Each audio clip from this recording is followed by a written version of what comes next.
So, what's going on guys, Kids here and welcome back to a brand new video. For today I will show you the top 3 new healer builds in New World Season 3. So there is a new meta, and that's why for each and every single build I will explain what attributes, weapon masteries and even weapon and gear perks you want to have. Then what gems and specific gear you want to use to get out your stats as much damage and healing as possible. Then as well I will show you the best gameplay of me using different weapons, so you would know which abilities you want to use first on your enemies, then which on your teammates and much more. So if this sounds interesting to you, then let's get right into it. So then moving over to the first build, which is the flail and live staff, and these are the attributes you want to have.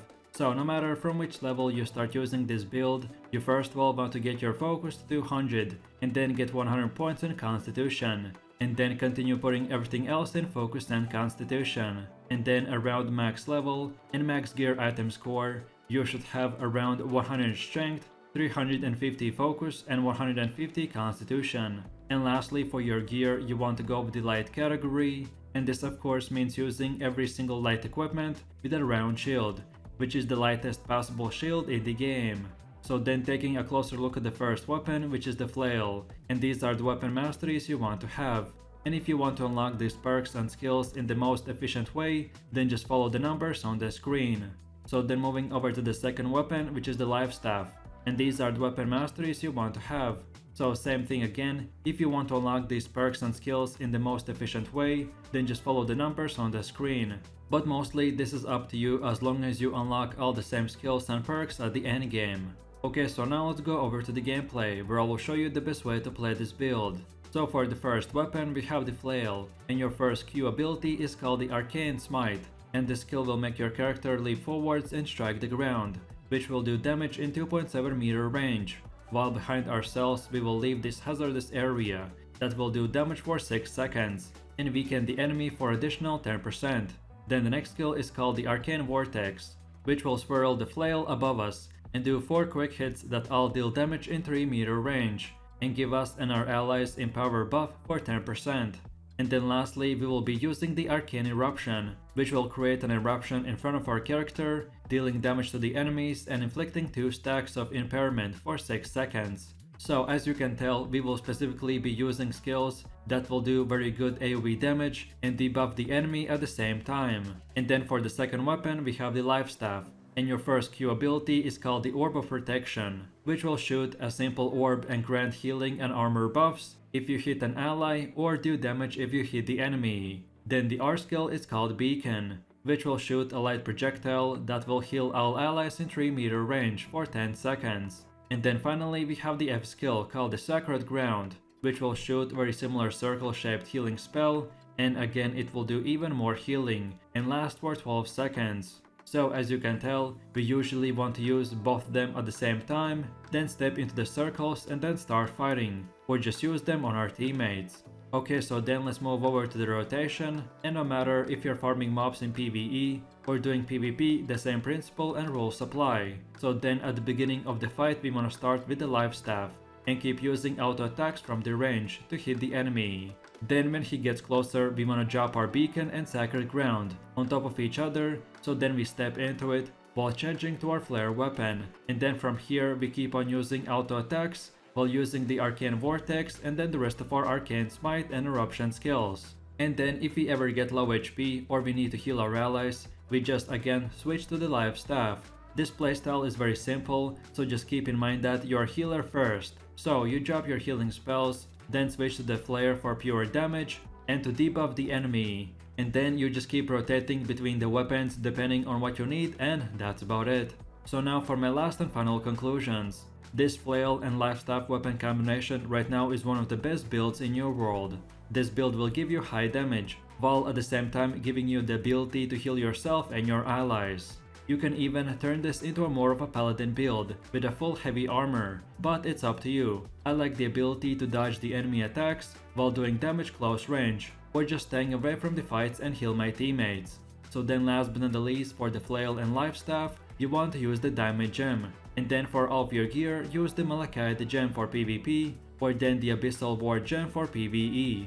And then on your character, you want to equip the Stalwart Heart Rune of Stone form. And then finally, for consumables and perks, those are your personal preference. I personally, for healers, would recommend to collect armor with perks. That will improve your healing output and armor. But of course, depending on what you want to do, this will be different for every single player. So then in a quick summary, if you're looking for the best healer flare build in this new world season update, then here you go.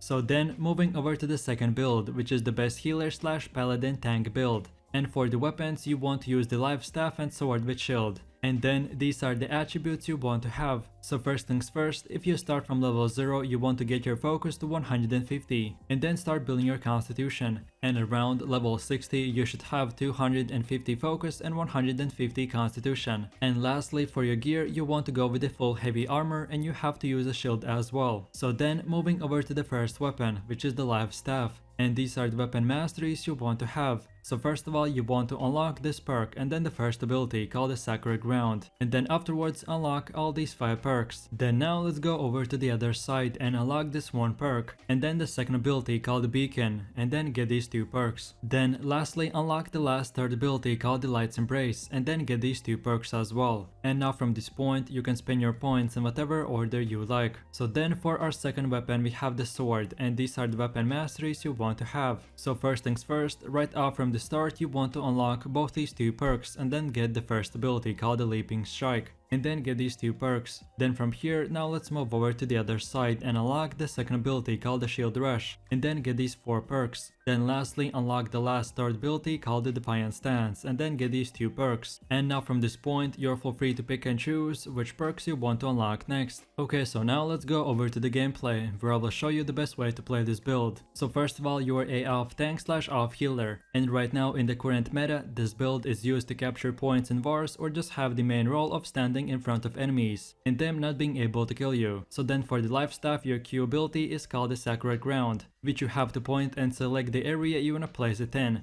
and then cast it for a split second. Then the R ability is called the Light's Embrace and it basically works the same way, just for a single target. And you can heal yourself by holding the control button and activating the spell. And lastly, we have the F ability called the Beacon, which you can just aim and it places a huge circle on the ground. So then for our second weapon, we have the sword, and the first Q spell is called the Leaping Strike, which basically is a damage ability that makes you leap for 6 meters to the enemy. Then the second ability is called the Shield Rush, and the spell makes your character run very fast for 5 meters. And if you hit a target while running, he will get knocked back. And then our third ability is the Defiant Stance, which you can just activate and for the next 8 seconds, your resistance is increased. Or even in PvE, you can activate the spell and increase your threat level, which will make all mobs target you. So then as for the actual way to play this build, it doesn't matter if you play by yourself in open world or in a 50v50 war. Your main mission is to stay alive and be unkillable, while still annoying enemies and helping out your teammates with healing. So the way you want to play it is first of all use the sword and activate the Leaping Strike or the Shield Rush abilities whenever you want to attack an enemy, and always save your Defiant Stance ability on when the enemies are about to deal a lot of damage. Then switch to the life staff, and if an enemy is further away or running, use your auto attacks. And then of course use the Beacon and Sacred Ground ability on grouped up players. And to heal yourself or other single target players, activate the Light's Embrace, which you can basically spam every 2-3 seconds. So in my final conclusions for this build, this life staff and sword with shield weapon combination is not meant to do a lot of damage, but instead it's built to survive multiple players by yourself and still have the option to help out your teammates and deal decent amount of damage to the enemies. Right now the healing staff in general and heavy armor is broken, and it has way too much resistance and healing output capability. So as long as the current meta doesn't change, this is by far the best unkillable tank / healer build for every single activity in the game. And then last but definitely not least, for your life staff you want to use the diamond gem. Then for your sword use the carnelian gem in PvE, and for PvP use the Amber gem. And lastly, for all of your gear, amulets, rings and everything else, use the Enix gems. And of course remember, in PvE, if you're using the Taunt gem on your weapon, then activate the Defiant Stance ability and it will increase your threat level even more, so you can easily tank all the dungeons and mob farming in general. So in a quick summary, if you're looking for the best build that players won't be able to kill you in, then this is the build for you, so enjoy! So then moving over to the third build, which is the life staff and hatchet. and these are the attributes you want to have. So first things first, if you start from level 0, you want to get your focus to 150 and then start building your constitution, and around level 60 you should have 300 focus and 150 constitution. And then last but not the least, for your gear you want to go with the medium category, and the best gear setup is to have heavy helmet, heavy chest armor, medium gloves, light pants and medium boots. So then moving over to the first weapon, which is the hatchet, and these are the weapon masteries you want to have. So first of all you want to unlock the berserk ability with these two perks, then afterwards unlock the second ability called the feral rush and then get these two perks. Then lastly unlock the last third ability with these two perks, and that's it. Now again from this point and onwards you're free to choose in whichever order you want to spend your points. So then let's go over to the second weapon, which is the life staff, and these are the weapon masteries you want to have. So first of all you want to unlock this one perk and then the first ability called the sacred ground,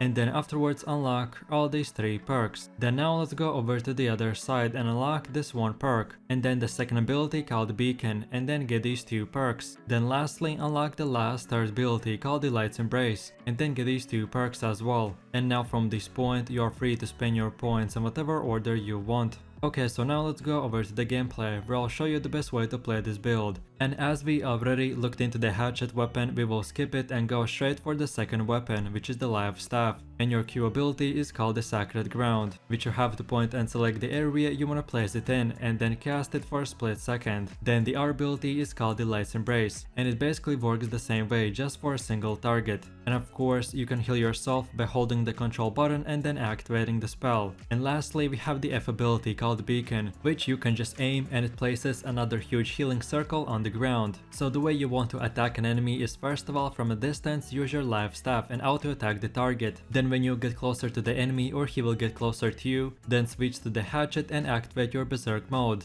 And then keep on using auto attacks plus the R and F abilities. And then whenever you get low health switch back to the life staff and place the beacon on the ground, and then to heal yourself use the light's embrace ability. And don't forget to heal yourself, you just have to hold the control button and then activate the spell, and it's that simple. I usually prefer to use the beacon ability first and then right after spam the light's embrace spell. And when I really need more health I use the sacred ground. So for more damage and attacking you use auto attacks and hatchet, and to heal yourself switch back to the life staff, and that's it. So then for my last and final conclusions for this build, this hatchet and life staff weapon combination is meant to do a bunch of damage while at the same time having the ability to survive for very long, and right now it is the best build for PvE and especially for leveling. And then last but not the least, for the life staff you want to use the diamond gem.